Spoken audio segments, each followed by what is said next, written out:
Listen, slide a little closer to the fire and keep your voice low.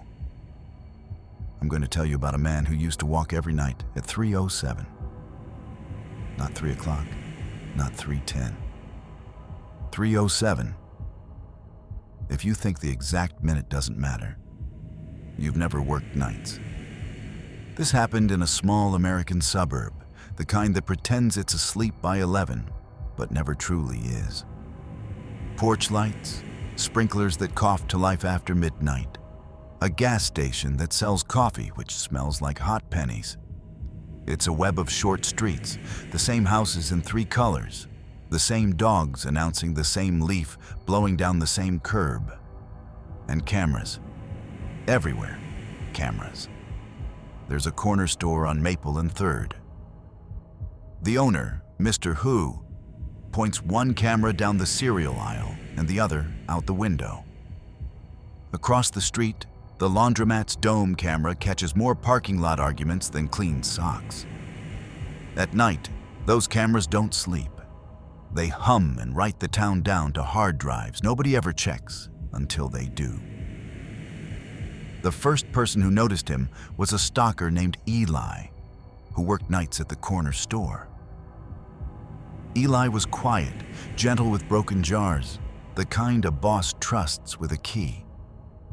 At 3:07 that Monday morning, the man walked past the storefront. Coat buttoned to the throat. Hands at his sides, not swinging, not in pockets. Head tilted slightly, like he was listening for a child running on the other side of a fence. Nothing else unusual, except this. He never turned his head toward the camera. Most people feel the small gravity of a lens. He didn't. Eli scrolled back. Nothing. Empty street at 3:06. Empty again at 3:08. No car, no door opening. Just the man, 30 seconds on screen. On Tuesday, it happened again. 3:07. Same pace, same coat. On Wednesday, it happened a 3rd time, and Eli called me. You wonder why he called me? Years ago, before my niece started predicting the weather, I wore a badge. Now I fix things for people who don't want the sheriff knowing what's broken. Eli and I fish the same lake. He knows I believe screens and people lie in different ways. We pulled the footage. It was clean, too clean. No flicker, no static, perfect sync. We walked the sidewalk, counting steps. The timing fit 30 seconds exactly. Maybe he lives nearby, Eli said. Maybe, I told him. Maybe not.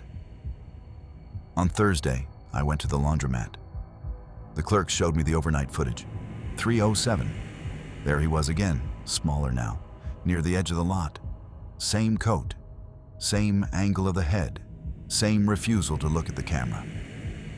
Friday, we checked the bakery alley.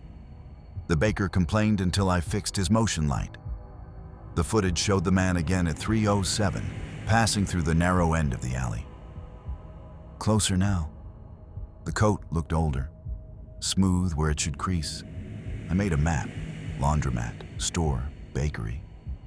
3 points forming a triangle. In the middle was the skate park, an empty bowl of concrete with graffiti like prayers. Maybe he walks around the park, Eli said. Maybe he walks through it, I said. We went there at noon. The park looked like a place where sound goes up and never comes back. 3 cameras pointed inward toward the bowl, none toward the street. Maybe that was on purpose. The world has a way of not watching what hurts it. We called the sheriff's office.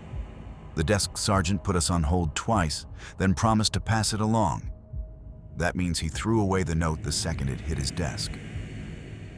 So we did the thing you do when you care more than the people paid to care. We planned. Eli would work his shift Saturday night.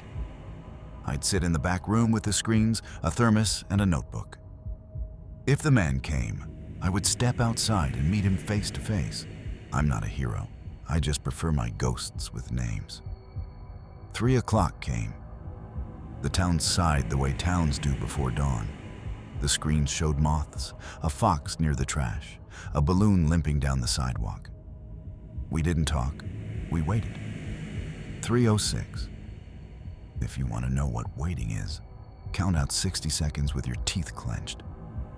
3:07 rolled like a coin across a table and fell off the edge. There he was, walking past the window, coat buttoned, head tilted. I stood. I went out the back and stepped into the cold streetlight. No one was there.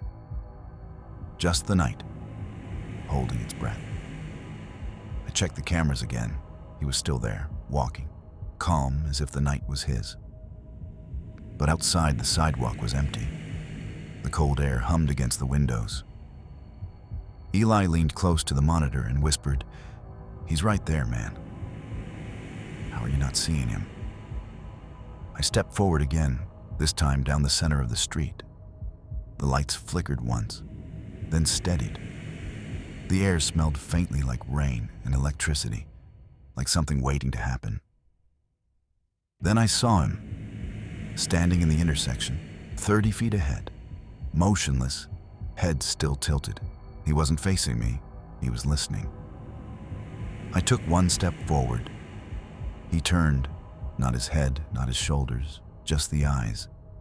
They were open too wide, like glass without reflection. The street light above us dimmed, then brightened again. I opened my mouth to ask something, anything. But the sound never left. Behind me, I heard the click of the store door locking itself. Eli shouted my name, muffled through the glass. His voice didn't echo. The man raised his hand, slow, deliberate, and pointed toward the bakery alley. Then he turned and walked that way, calm as a metronome. I followed, keeping distance. My footsteps sounded too loud. At the alley's mouth, he vanished, just gone. Not turned, not faded. One frame to the next, empty air. I looked down. The pavement was wet, but no footprints. The cameras showed him still walking, deeper into the alley that wasn't there anymore. Eli quit 2 days later. Said the night had started looking back at him. I stayed. Someone had to know where he went. So I watched every night at 3:07. And every night, he came back. But never in the same place. Sometimes by the gas station, sometimes near the school fence. Once, he stopped right outside my house. He looked through my window, but not at me. Past me, as if I were the reflection. The next morning, my camera feed was gone. Not corrupted, just gone. I replaced it twice. Both times the drives melted inside the casing. Now, I don't watch the screens anymore. I walk at night. And sometimes, I think I hear another pair of footsteps keeping pace with mine. If you ever find yourself awake at 3:07, remember what I told you. Don't look out the window. Don't open the door, and whatever you do, don't try to follow him.